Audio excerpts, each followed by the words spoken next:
संतरागड़िया अंचल में ओडिशा बंदर प्रभाव देखा मिली। बालेश्वर जिला नीलगिरी उपखंड औपदा ब्लॉक उत्तर पार्श्व में रही 5टी पंचायत डीएनपुर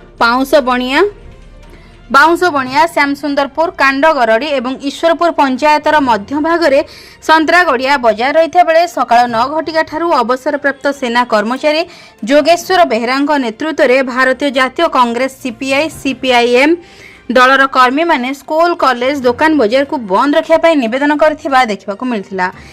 यार प्रभाव में विभिन्न स्कूल कॉलेज ग्राम्य बैंक बजार में बंदर प्रभाव पड़ा।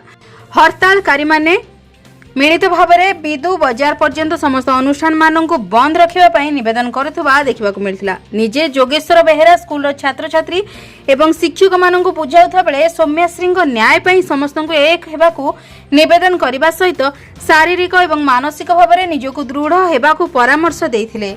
ईश्वरपुर छकरे यह बंद पालन अनुष्ठित होता बेले अन्य मानक मध्य दिवाकर विश्वाल, छविंद्र साहू, विश्वजित बेहरा, विजय गिरी, शांतनु पंडित, शैलेन्द्र पंडा, श्रीधर बेहरा, भास्कर महांती, रामचंद्र राउत, शरत मिश्र, लेलिन कुमार दे, लंबोदर बर्सल, परशुराम पलई, राजेंद्र नायक, अनादि बारिक, बाबू विंधाणी, अन्नपूर्णा बेहरा, जोगेंद्र प्रधान, दनार्दन पात्र, नव साहू, सुभाषिनी महाराणा, पद्मिनी विश्वाल, सरस्वती साहू, सावित्री विश्वाल, कैलाश चंद्र मल्लिक, मिनती बेहरा, श्रद्धांजलि मल्लिक प्रमुख 50 रु ऊर्ध्व कर्मी एही हड़ताल रे भाग नेथिले।